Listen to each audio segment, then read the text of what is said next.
why, as Muslims, we should actually. We spoke about the physical satisfaction, Mm, and I think it's also important to shed some light on the moral mm, satisfaction. You know what happens when a person ends up with a good life mate, with a good spouse? That is actually the greatest pleasure in this life. mm, In the hadith, the Prophet ﷺ said, الدنيا متاع وخير متاعها الزوجة الصالحة. mm, The life of this world is enjoyment. There are many kinds of enjoyments, but the best of all, the best at large, is when Allah blesses you with a righteous wife. mm, That is the best pleasure in this life. And the interpretation of that practically appears very obviously in the hadith, in the story of when the Prophet ﷺ was in the cave and he received the first wahy. When Jibreel ﷺ hugged him tight and he was so scared. mm, So he rushed to his house and he rushed to Khadija radiallahu anha and he kept on saying, Zamiluni, Zamiluni, cover me up, envelope me. He was shivering, he was frightened. mm, Um, but Khadija radiallahu anha assured him as follows. She says, Wallahi la yukhzik Allahu abada. Honey, don't you worry. By Allah, Allah, God will never put you down. mm, God will never humiliate or disgrace you. Why?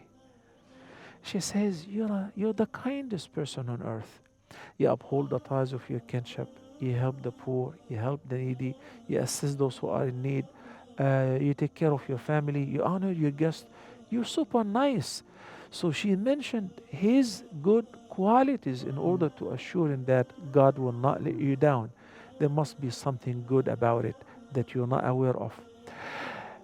I want to bring up to the attention of the viewers mm, and we remind each other with the fact that all of us on daily basis we are confronted with many challenges in this life. Take for instance when sometimes the person who has a decent job, a very good income, all of a sudden he's laid off. And now he has payments on his car, on his kids' tuitions, and on the house, and he's laid off. mm. So, you know what happens to many people in this condition? They take their lives. Subhanallah. I was watching on the CNN after the financial crisis, I believe almost 10 years ago in the States, that there was a rise in the rate of the suicide among millionaires, 25%. Some cases, the person killed himself and killed his family, took his life and the life of his family. Why? Because he cannot share with his wife, who is the closest person to him. Mm, Remember the ayah, هن لباس لكم وأنتم لباس لهن. They are your garments and you mm, are their garments. yeah. But he doesn't have the guts to tell his wife that he's laid off and they're not gonna be rich anymore. You know, this reminds me. They say the loyalty of the woman is when the man is poor, and the loyalty, the test of the proof of the loyalty of the man, the test of that comes when he's rich. Mm. Because you kind of see, how the spouses react It in these actually cases. goes both ways, Mm, especially in Western societies, because both work, mm, okay, and both earn. What I'm talking about is when the spouse is ready to morally support mm, and help mm, the other party and give them the self-esteem mm, and assure them you'll be okay, don't worry about it, versus when the person is worried most about the reaction of his or her spouse. mm. So the moral support and the moral satisfaction in marriage in Islam, Mm, when the person is married to the righteous spouse. mm. The Prophet ﷺ says in the hadith, the best companionship is a companionship between the husband and his wife, Mm, the wife and her husband. And that's why in the Quran it says, وَصَاحِبَتِهِ وَبَنِي. الصاحبة. the companion. And here it refers to the wife. So the Prophet ﷺ says in the hadith, it's a sound hadith, may Allah have mercy on a man, rahimallahu imra'an. May Allah have mercy on a man who gets up to pray at night.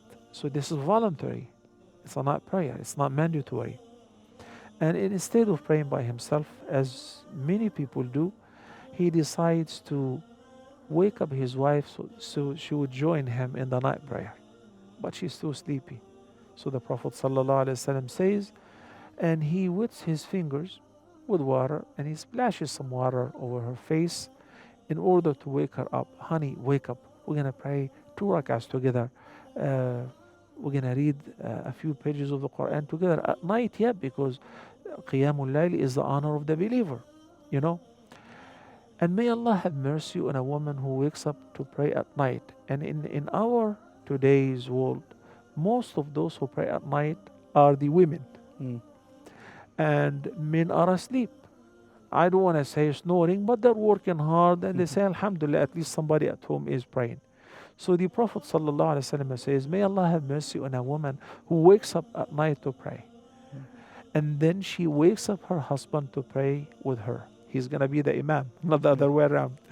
But if he's too sleepy, she does the same. She wets her fingers with some water and splashes water over his face in order to wake him up, not to scare him off. Then the Prophet ﷺ said, فَإِن صَلَّيَا كُتِبَ جَمِيعًا مِنَ الذَّاكِرِينَ اللَّهَ وَالذَّاكِرَاتِ. If it happens and they got up to pray, even if it happened once, then they will be recorded before Allah subhanahu wa ta'ala among those who remember Allah much. الذَّاكِرِينَ اللَّهَ كَثِيرًا وَذَاكِرَاتِ, whether of men or of women. Their reward is forgiveness for their sins. Their reward is to admit them into gardens of heavens beneath which rivers are flowing. Allah is pleased with them. Where can you find this? Only when you have the right spouse who would assist you and will be on the same page and would be very happy to assist you in this regard.